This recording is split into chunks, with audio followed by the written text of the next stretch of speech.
अस्सलाम वालेकुम गाइस, मेरा नाम है शाहज़ेब ख़ान। आप देख रहे हैं मेरा चैनल देसी बॉय इन यूके।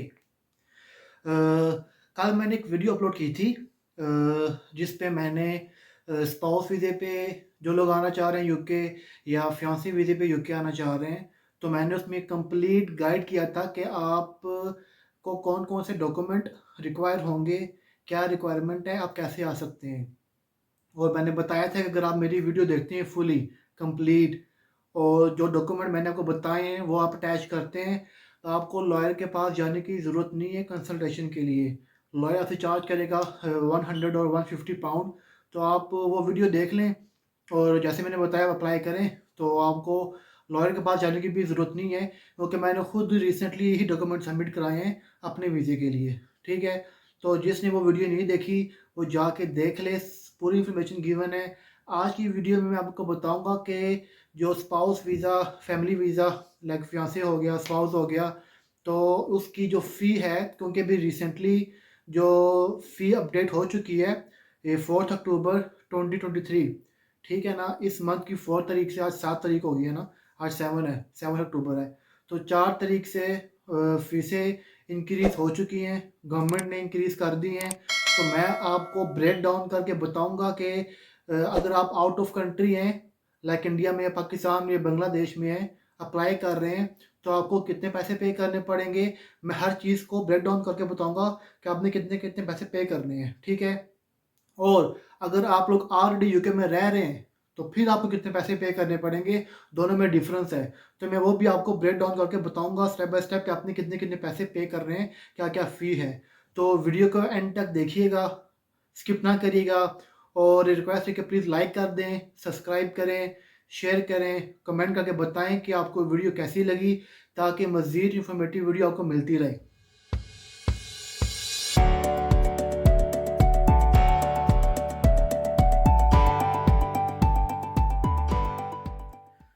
तो गाइस, चलते हैं आज की वीडियो की तरफ। तो मैं जो वेबसाइट है गवर्नमेंट की मैं ओपन कर लेता हूँ, तो मेरे सामने खुली हुई है। तो सबसे पहले बात करेंगे स्पाउस वीज़ा की, इसकी फ़ी कॉस्ट कितनी आएगी। तो एक है आउट ऑफ कंट्री एप्लीकेशन, ठीक है, और एक है इन कंट्री एप्लीकेशन, ठीक है।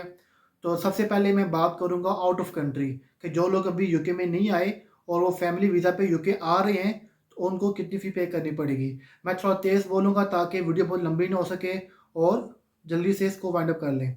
तो सबसे पहले बात करेंगे आउट ऑफ कंट्री एप्लीकेशन। तो आउट ऑफ कंट्री की जो वीज़ा फ़ी है, जो स्पाउस वीज़ा यूके फ़ी है, इसकी जो कॉस्ट है वो है 1846 पाउंड, ठीक है। 1846 पाउंड उसकी वीज़ा फ़ी है। इसके अलावा जो IHS इमिग्रेशन हेल्थ सरचार्ज, उसकी फ़ी है 1872, 1872, ठीक है। उसके बाद आता है हाउसिंग रिपोर्ट, ठीक है। हाउसिंग रिपोर्ट में अराउंड 80 पाउंड से 120 पाउंड इसकी कॉस्ट आती है। उसके बाद आता है जी लॉयर फ़ी। लॉयर फ़ी डिपेंड करता है आप कौन सा लॉयर ले रहे हैं। कुछ लॉयर हैं जो 300 भी ले रहे हैं, कुछ है 5 ले रहे हैं, कुछ है 700 ले रहे हैं, तो वो डिपेंड करता है। तो अगर एवरेज भी आप लगाएं तो 500 टू 700 आपको लॉयर की फ़ी पड़ जाती है। तो अगर आप जो जिस लॉयर के पास मैंने इधर केस अपना दिया था रॉचडेल में, तो अगर आप उससे करना चाह रहे हैं, तो आप मेरे रेफरेंस से जाएंगे, तो मैं उनको बोलूँगा आपको डिस्काउंट दे दें, ठीक है ना। तो जो अपना अप्लाई करना चाह रहे हैं, अगर वो चाहते हैं कि वो अप्लाई करें, तो आप कमेंट करके बताएं ताकि मैं आपको रिकमेंड कर सकूं वो लॉयर, ठीक है। और इसके अलावा क्योंकि वो जो लॉयर है वो हमारा फैमिली लॉयर है, तो वो कई सालों से जो है ना, पिछले कह रहे 10-15 सालों से वो लोग यही काम कर रहे हैं। और हम अपना जो भी केस होता है हम उन्हीं को रिकमेंड करते हैं। तो आगे चलते हैं। तो उसके बाद लॉयर फ़ी के बाद आती है English language test. English language test की जो फ़ी है वो है 150 पाउंड, ठीक है। उसके बाद आता है जी टीबी टेस्ट। टीबी टेस्ट मैंने बताया था आपको, अगर आप इंडिया, पाकिस्तान, बांग्लादेश से अप्लाई कर रहे हैं तो आपको टीबी टेस्ट करना पड़ेगा। और इसकी फ़ी है 65 पाउंड से लेके 110 पाउंड तक, इसके बीच में है, ठीक है ना। और इसके अलावा अगर आपने कोई ट्रांसलेशन करानी है अपने डॉक्यूमेंट्स की, तो वो एडिशनल है, वो 100 पाउंड से लेके 300 पाउंड तक है, अगर आपने कोई ट्रांसलेशन करवानी पड़ेगी तो।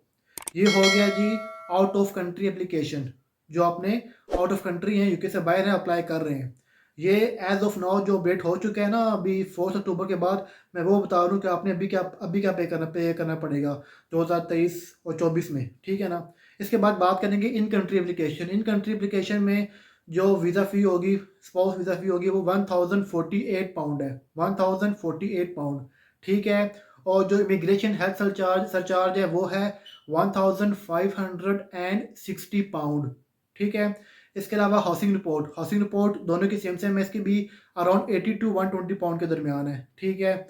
अच्छा, इसके बाद है लॉयर फ़ी, वही है 500 पाउंड गाड़ी है एवरेज। और इंग्लिश टेस्ट सेम है 150 पाउंड। और टीबी टेस्ट अगर आप इन कंट्री ऑलरेडी हैं तो टीबी टेस्ट की आपको ज़रूरत नहीं पड़ेगी। और ट्रांसलेशन फ़ी है अगर आपको करनी पड़ती है, सम केसेस में ट्रांसलेशन ही करनी पड़ती, तो वो 0 पाउंड है। अगर आप ट्रांसलेशन करेंगे तो वो जितनी आप ट्रांसलेशन की फ़ी होगी वो आपको पे करनी पड़ेगी। वो डिपेंड करता है कितनी वो जो ट्रांसलेशन करने वाले हैं वो कितना ले रहे हैं। तो ये होगी आउट ऑफ कंट्री और इन कंट्री।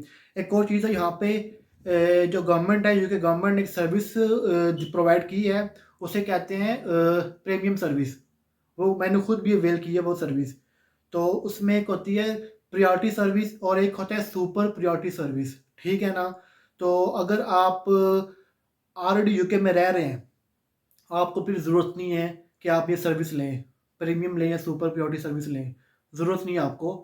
क्योंकि आप ऑलरेडी यूके में हैं, तो आपको लेने की ज़रूरत नहीं पड़ती। क्योंकि मेरा भी केस में ही है कि मैंने भी नहीं ली थी ये वाली, तो मेरा तकरीबन 1 मंथ के अंदर-अंदर मेरा वीज़ा लग गया था।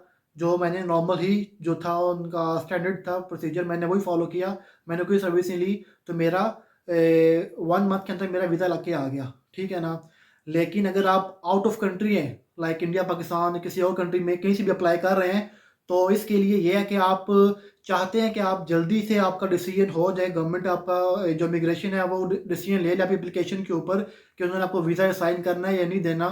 तो आप उनकी जो सर्विस है सुपर प्रायोरिटी वो भी अवेल कर सकते हैं, और जो प्रायोरिटी सर्विस है वो भी अवेल कर सकते हैं। तो जो प्रायोरिटी सर्विस है वो होती है तकरीबन 5 डेज़। 5 डेज़ के अंदर-अंदर, 5 वर्किंग डेज़ के अंदर-अंदर आपको वो डिसीजन जो है वो बता देते हैं कि आप यूके आपको वीज़ा आपको मिलेगा या नहीं मिलेगा, और डिसीजन आपको दे देंगे विद इन 5 वर्किंग डेज़। कहते तो विद इन 5 वर्किंग डेज़ हैं, लेकिन करते नहीं हैं, क्योंकि जब मैं दुबई में था, अप्लाई मैंने किया था, तो मैंने प्रायोरिटी सर्विस ली थी। अराउंड 500 समथिंग पाउंड मैंने दिए थे, लेकिन 5 डेज़ में मेरा वीज़ा उन्होंने डिसीजन नहीं दिया था, और फिर भी तकरीबन 3 से 4 वीक्स ले लेते हैं, ठीक है? तो अगर आप ये प्रीमियम सर्विस नहीं लेंगे, तो फिर तकरीबन 24 वीक्स का टाइम होता है कि वो इस 24 वीक्स के अंदर-अंदर आपको बता देंगे कि आपको वीज़ा मिलेगा या नहीं मिलेगा। तो 24 वीक्स वेट करने से, तकरीबन 6 मंथ का टाइम होता है, वेट करने से बेहतर है कि आप ये सर्विस ले लें, ताकि आपको 1 महीने में, 2 हफ्ते में, 3 हफ्तों में बता दें कि आपको वीज़ा मिलेगा या नहीं मिलेगा। अब वो डिपेंड करता है कि पर्सन के पास पैसे हैं कि वो 500 समथिंग पाउंड एक्स्ट्रा पे करे कि ये सर्विस लेने के लिए। एक एडिशनल सर्विस है। इसके अलावा आती है super priority service. Super priority service में 1 वर्किंग डे में आपको बता देते हैं कि आपको वीज़ा इश्यू करेंगे या नहीं करेंगे। वो तकरीबन 800 समथिंग उसकी कॉस्ट है। तो ये आपके ऑप्शनल है कि आप लेना चाहते हैं कि नहीं लेना चाहते। लेकिन मैं रिकमेंड करूँगा जो लोग ऑलरेडी यूके में रह रहे हैं, उनको ऐसी सर्विस लेने की ज़रूरत नहीं है। पैसे का वेस्ट करना है आपको, खुद ही वो 1 महीने में बता देते हैं। ओके, मैंने पर्सनल एक्सपीरियंस में किया है, मैंने वो आपको बता रहा हूँ मैं। अगर आप आउट ऑफ कंट्री हैं, आप फिर लेना चाह रहे हैं, पैसे आपके पास एक्स्ट्रा हैं, आप नहीं चाहते कि आप 6 महीने वेट करें, फिर आप ले लें। चाहे सुपर ले लें, चाहे जो सी है सिंपल, जो सी प्रीमियम है, प्रायोरिटी है, वो ले लें। एक प्रायोरिटी है जिसकी फ़ी तकरीबन 500 समथिंग है, और एक है सुपर प्रायोरिटी, वो तकरीबन 800 है। तो दोनों में डिफरेंस है। जो प्रायोरिटी है वो आपको विद इन 5 वर्किंग डेज़ में बताते हैं, लेकिन वो तकरीबन 2 वीक्स ले लेते हैं, 3 वीक्स ले लेते हैं, सम टाइम 1 मंथ भी ले लेते हैं। और जो सुपर प्रायोरिटी है वो कहते हैं कि 1 वर्किंग डे में बता देंगे, लेकिन 1 वर्किंग डे में बताते वो नहीं है। तो सम टाइम डिले, क्योंकि एप्लीकेशन बहुत ज़्यादा होती हैं, तो वो सम टाइम 1 वीक भी ले सकते हैं वो। तो उनको मैंने प्रायोरिटी सर्विस ली थी दुबई से, तो मुझे इसका आइडिया है, तकरीबन वो 3 वीक्स ले लेते हैं। तो आज की वीडियो के ज़रिए वाइंड अप करते हैं। अगर आपको मज़ीद किसी स्पेसिफ़िक वीज़े के बारे में इंफॉर्मेशन चाहिए तो मैक्सिमम कमेंट करें और मुझे बताएँ, ताकि मैं बनाऊँ। आप देख सकते हैं कि कोई भी वीडियो बनाने के लिए काफ़ी रिसर्च करनी पड़ती है, ताकि आपको ऑथेंटिक इन्फॉर्मेशन मिले। अब ये गवर्नमेंट की साइड से मैं आपको बता रहा हूँ, और रिक्वेस्ट है कि आप प्लीज़ चैनल को लाइक करें, सब्सक्राइब करके बेल आइकन ऑन कर दें, शेयर भी करें, और कमेंट करके बताएँ कि आपको वीडियो कैसी लगी, ताकि मज़ीद वीडियो आपको ऐसी मिलती रहे। Thank you.